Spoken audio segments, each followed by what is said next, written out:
Hey guys, Mark Rodriguez here. And this is Johnny Rodriguez. And you're watching Mark's Out Wrestling Aftershock Reviews, where it's still real to us. Now this is a special episode. We're talking about AEW Dynamite. AEW on TNT, Wednesday Night Dynamite, episode 6. Like I said, when I review the episodes all the time, that's just too crazy. But this is special because, of course, my bro's in town, so that's kind of cool. And also, now it's kind of annoying because they used to repeat the show afterwards. Now they're repeating it after, like, the movie. Now we got Batman Begins on the TV. I don't know how long that movie is. Yes, and that's going to be very annoying for me. I think the last time they had, I forgot what movie they had. I didn't care. Adam Sandler movie, whatever. And, like, they didn't repeat the show till 12:30. And so the show didn't end till, like, 2:30 or so. So it's going to be very annoying from now on, I guess, because I worked the night shift, and now, of course, here we got PTO. We're not working. Yeah.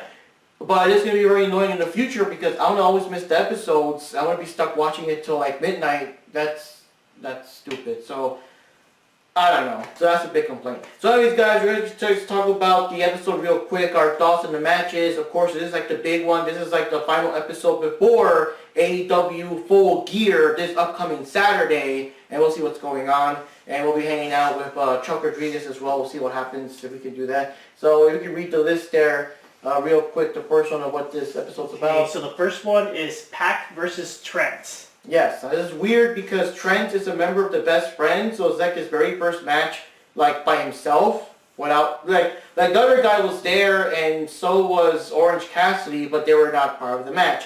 And of course, Pac was, badass, he's sinister, he's pissed, he's out to, tear shit up.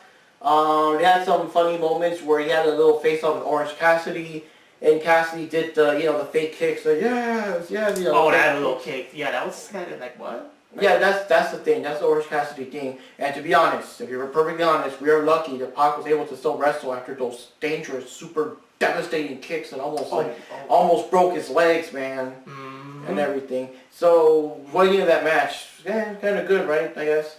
Because it's all right. I mean, I think the other matches were much better. But yeah, they have to start with something, Yeah, I mean, it was okay, but it didn't really have, except for the Orange Cassidy part, it didn't really have anything that really, blew me away. I was actually surprised that it went on for so long, that Trent actually survived against Pac for so long, but, that's where you go. And, of course, Pac talked some crap because he has his big match up against Hangman Page at Full Gear, so we'll see.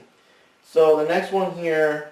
Cody announcements. Yeah, so Cody came up and made a big announcement now, and, well, basically his thing was that, he's part of the management for AEW, and he was talking about people being, complaining like, oh, he's in management, so, of course Cody's going to be in the title match, that kind of thing. So now his big announcement, and we'll see what happens with this, his big announcement is that if he does not win the match against Chris Jericho for the AEW Championship at Full Gear, he promises to never ever challenge for the title ever again. And that's good. That's a big one, and it's like, Chris Jericho is a really good wrestler. Regardless of your opinion, you will love him or hate him, but he actually is a really good wrestler. So I don't know what's up with that with Cody. But now the other thing you mentioned in the earlier one, this is in another week. This is another thing to keep in mind. Is that their match is, there's a thing where if their match exceeds 60 minutes time limit and there's no determined winner, there's going to be 3 mysterious judges that are going to, I guess, make your decision on who wins the match. So that's kind of weird. So you have the judges, that I'm assuming the judges are going to be guest stars, they're going to probably be classic wrestler guest stars, I don't know. But now you have this whole thing that if Cody doesn't win, he'll never ever challenge. And that's weird because the show just started. Yeah. And to never ever challenge for the title ever, I don't know, that's weird. That's very weird. That's a big thing, but it's very weird. So, what's next down there? The next one is the Jericho parody. Oh wow, that was right there? No, those are their match in the middle. Oh, I'm sorry, the Private Party versus Dark Order. Yes, now this thing was, there's a tag team match for Full Gear that SCU, which are the current tag team champions, versus the Lucha Brothers with the Cero Miedo, and versus whoever wins this match. So, it's a big match, And yeah, so Private Party versus Dark Order, pretty good match. Lots of good skills. Private Party got to show off like all their skills, all their speed and everything. The Dark Order got a lot of offense. I know people have been bitching and complaining about how Evil Uno's like a big fat dude, you see his gut and everything, they're like complaining about it, whatever. Honestly, like, yeah, you kind of, it's like on one side you kind of want to see that either, but there's like he does very devastating moves, so I don't care, But now he has like a more solid black outfit, so hopefully the critics can, STFU about it. So what did you think of the overall match there? I think it was pretty good. I think they both show their skills and yeah, it's pretty good. What do you think of that the final move, the finisher where one of the Private Party guys does like the Hurricanrana leg lock thing, and the other one catches him, does the cutter, and just ends it. Yeah. And another thing I do want to say real quick is that, like, I don't know what they do, but there's like all these crazy moves these guys are doing that you just don't see in the other company. Like, I know WWE has crazy things too. You see all these crazy things, but you just don't see these moves there, and all these crazy combinations, and you step on one guy to kick another guy. It's very constant, it's very fast, like in the blink of an eye, you're going to miss most of it, like you have to really watch the whole thing, like you cannot. Yeah, and you got like the Dark Order running like side, on either direction, and one attacks the other one, the other one attacks the other one, and you have all these like moves. So, that's a pretty good match. And then the next is what I said, the Jericho parody. Oh god, now this one, it was so funny. Johnny missed it because he missed the original promo. There was a promo that Cody did a couple of weeks ago that was more serious, more about how serious he is to training for the title, and you see Brandy Rose like I've never seen him like this serious on his junk. So like beginning of the promo, the normal one was Brandy talking, like the serious business decisions, you got a meeting at the whatever time, you got to do this appointment, you got to talk to whatever, and Cody was like kind of like not listening. He's like, yeah, okay, whatever, and like he gets up and kisses her and goes where, and here, like they got Jericho there in that same table, same position, and now you got Sammy Guevara. It's like oh, you gotta decide for the bubbly, like do you want like this version or do you want this version, and they're trying to make it like the same thing, like it's a very hard decision. And to make it even funnier, Jericho actually gets up and kisses Guevara and beats in the same style.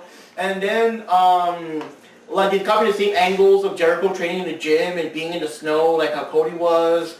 They made a joke because how Hager doesn't really talk, so he's like there, but he doesn't talk, he's just there. Random guest star Virgil was there. Well, I think it's because, you know why? Because in the original promo, Diamond Dallas Page was talking about Cody. Oh. So here they got Virgil now talking about Jericho, which is weird. I never even knew he had any association with him. And random old lady there.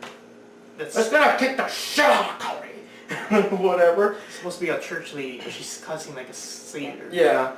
And then, I forgot the original promo, like those parts, but I assumed Cody was talking super serious stuff. But here, like again, Jericho's like, it's a lot of hard work, but I'm trying to, get a little bit of the bubbly. Like it's very hard to find it, it's a very hard place to find like the right one and everything. But I will take that responsibility because I am le champion.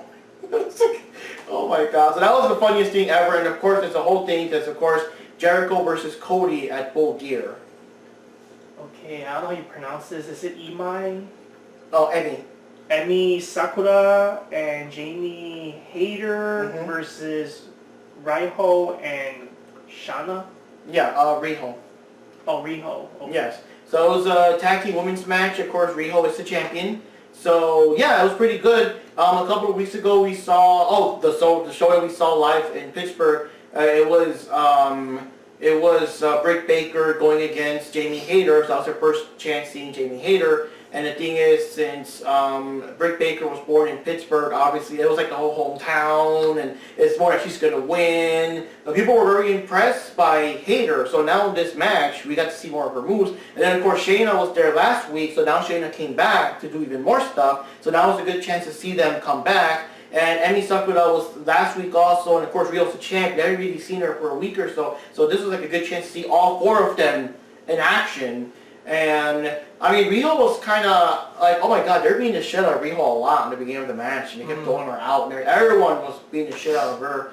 near the end, like finally, Shayna and Hayter got into their spaces doing moves and slams and, these backbreaker slams and everything. Emi Sakura did, of course, her famous "We Will Rock You" and stuff. And so basically, Emi Sakura also is the trainer of Riho, which you saw before. That was in Double or Nothing. They were actually there for Double or Nothing.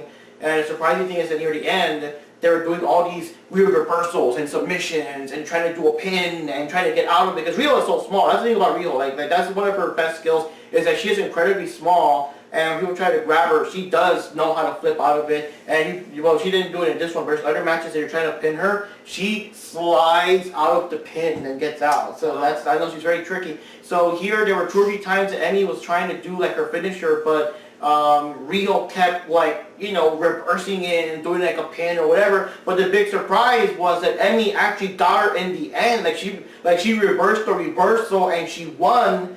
And I was like what? Like I was expecting that Riho was gonna win. So Emi Sakura won the match against Riho, and I'm not 100% sure. I also say Sakura barely won though. Like it was still a pretty good match. Yeah, but it was I'm not 100% sure, but I think at Full Gear it is going to be Riho versus Emi Sakura for the championship and everything. So what do you think of that one? I think it was action packed. It was a really good women's match. And again, same thing, pretty fast paced, just stupid commercials, That's the thing, they'd be putting commercials right in the middle of the match, so it would be like a split screen of the commercial ads. Yep. And the rest of Cracker Barrel and stupid commercial about. Now there's a thing, I guess, that if you have Facebook on your TV or something, you could do video calls on your TV, and so they kept advertising the hell out of that, and that was whatever. So what's next? Okay, so the next one is Shawn Spears versus Brandon Cutler. Yeah, and that was a waste of time. The bad thing is that Shawn Spears, unfortunately, I can't really say AEW is perfect in every way. AEW was trying to make Shawn Spears someone badass after WWE didn't use him barely at all. But he hasn't really done anything so badass. When he was fighting against Cody, he looked serious. He had the big intro, and it looked badass. They're like, holy shit. But then when the match actually started, Cody beat the crap out of him, and there goes that. So Shawn has not appeared on TV for a couple of episodes. Now he's back. He's going against Brandon Cutler. Brandon Cutler is really he's nothing. No offense. He's like a jobber. And I think people in the crowd were actually cheering or chanting, jobber, jobber, jobber, jobber. And honestly speaking, with Shawn Spears there, I couldn't tell which one they were calling the jobber. It could have been both. So the thing is that yes, Shawn Spears did win the match, but it doesn't really do anything for him. It doesn't really help him look more badass because it's just Brandon Cutler. It wasn't really that entertaining of a match. Okay. Yeah. So hold on. So near the end, he was going to cheat and hit her with the chair. Didn't Cody interrupt her? Someone came to interrupt or something, didn't they? I forgot who it was. I think Cody came in because Cody, of course, still has beef with Shawn. But that's the thing. He needs more matches with better people. Okay, and then the last one. Oh wait, I almost forgot. There's a weird promo with Brandy. I forgot to put in there. Brandy Rhodes had a creepy, weird promo last week, and now she had another one here with Awesome Kong there. And it's just so weird because he's talking like no one believes me. Everyone thinks, oh, I'm just here because of Cody. Oh, I got no skill, blah, blah, blah, blah. But now, who are the bullies and all that bullshit. And unfortunately, Brandon doesn't really have much in-ring skills, so it's kind of sort of true. And yeah, she needs to fight against someone because even Johnny was watching it and he's like, well, who she's fighting? And I'm like, I don't know. She needs a match. I guess the promo was against all of us, all the fans, all the haters or something, but she needs someone. She needs an opponent. Yeah. Yeah. And the last main event is Hangman Page and Kenny Omega versus Sammy Guevara and Chris Jericho. Yes, so that's a big match. Of course, Chris Jericho is Le Champion.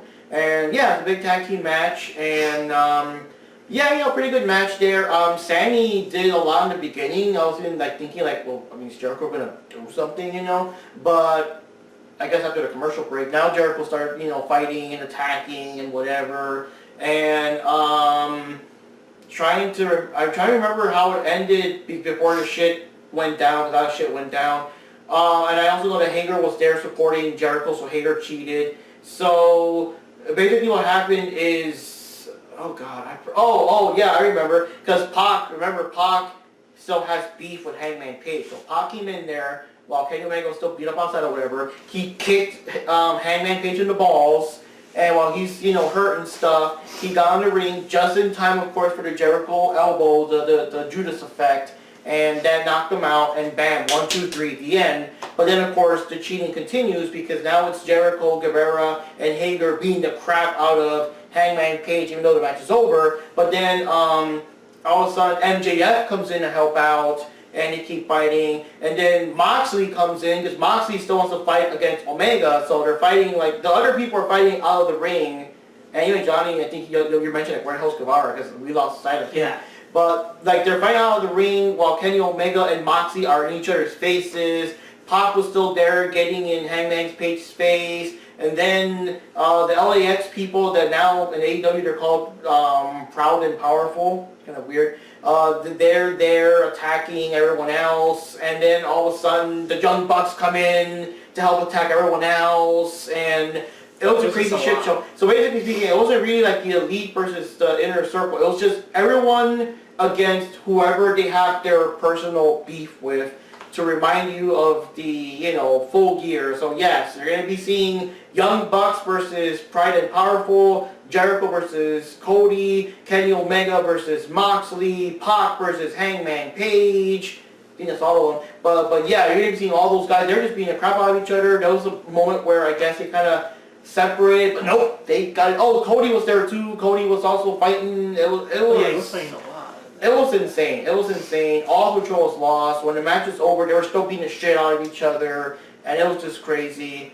And yeah. And also, one thing that we missed is, because I didn't talk about last week, but of course, the Moxley promo, with him being pissed off that the match doesn't count, because this match with Omega is like a lights out match, so even if he wins, it doesn't count in the wins records. So it's like, it's on you guys. It's on you. You're going to see violence that you've never seen before. Whatever happens to Omega, that's on you guys. Like, the blood is on your hands and all that shit. And that's pretty intense. So, yeah, we're looking forward to Full Gear. Any other comments or thoughts on the overall show? I can't wait to see the pay-per-view, just for that matchup alone. Like, yeah, that's the end. That's going to be a bloody one. Yeah. That's going to be a bloody one. And yeah, they keep teasing, because they keep bringing in, like, Omega has, because he has the broom, so now the broom is covered with barbed wire. Moxley has the bat full of barbed wire. Of course, it's still on TV, so they can't actually use it, but they're there. So in the pay-per-view, those things will be used. And we'll see what happens. So anyways, guys, this is just a short episode. Of course, Dynamite only 2 hours long, so it's not too long, and just, trying to little comments, quotes here and there. And yeah, we'll be giving a review on Full Gear. We'll probably try to do a preview. We'll see how that goes, or the actual review itself. We'll see what happens depending on our time and our schedule. But yeah, we'll see what happens. And there's any other occasion where by chance I'm there live, or Johnny's there live, if they bring it elsewhere, or whenever we come. Any other time I'm not at work or something, I'll maybe try to review the episodes whenever possible. But obviously I can't do it every week. That's just too much. So anyways, guys, it's Mark Rodriguez here. It's Johnny Rodriguez. And you're watching Mark's Out Wrestling Aftershock Reviews, where it's still real to us. To us. See you next time.